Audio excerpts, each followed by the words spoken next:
Hey guys, Drace here. Welcome back to the channel, and we are doing the video none of you asked for.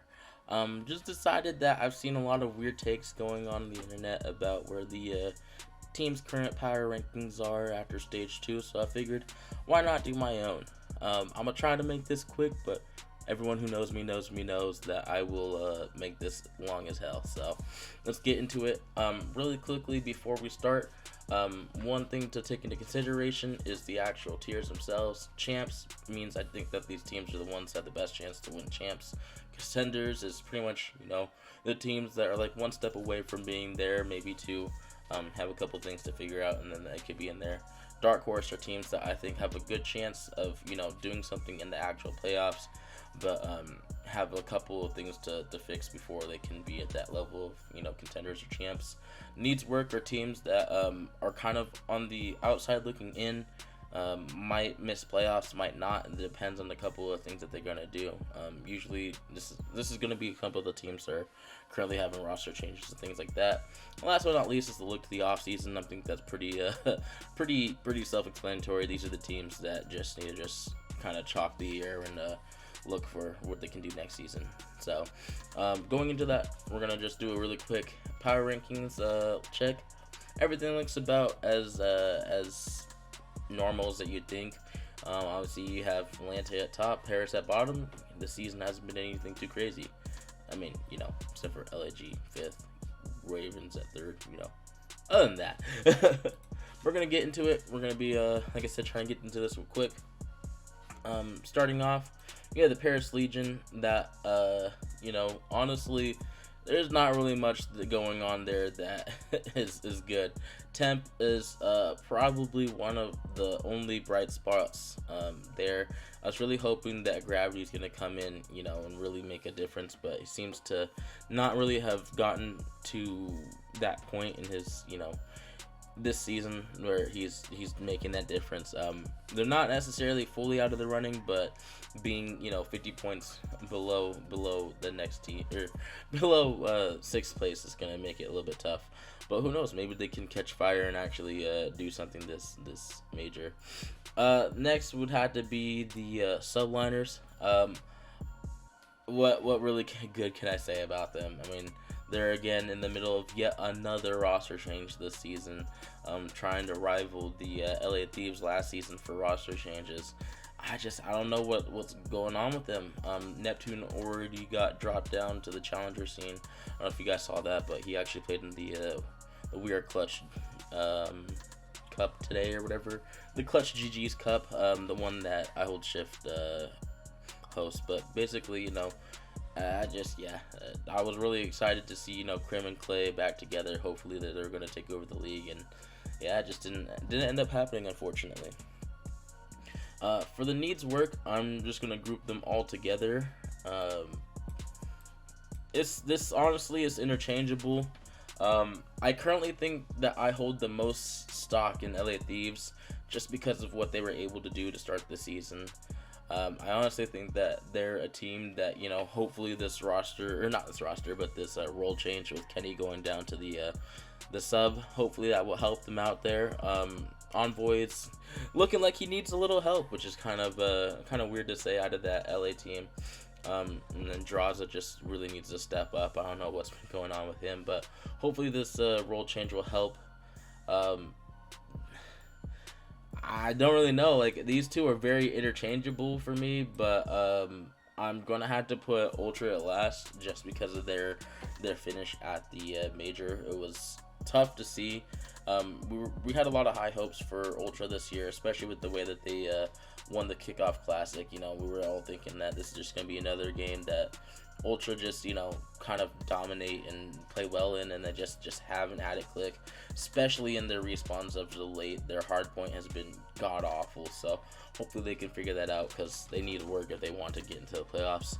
And the Rocker, where do I start? I mean, they're in the middle of doing trials right now. You hope to see, honestly, them figure it out. Attach is starting to kind of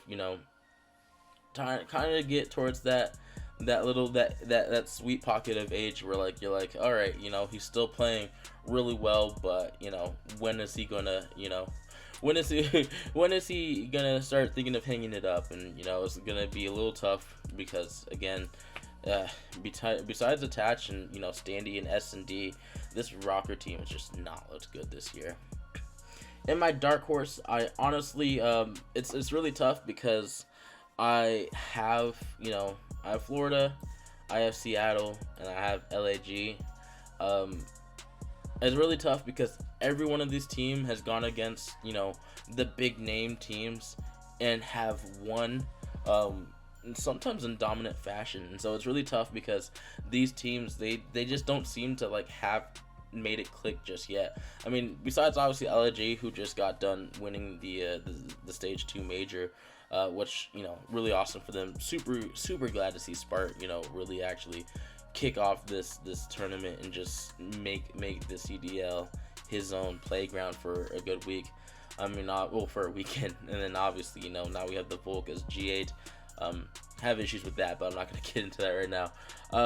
It's really tough to say between Seattle and Florida which one's the better team, just because they've both played really well against those upper teams and really shown that the ability to actually go out and win these matches is there. I mean, obviously they're tied match win percentage,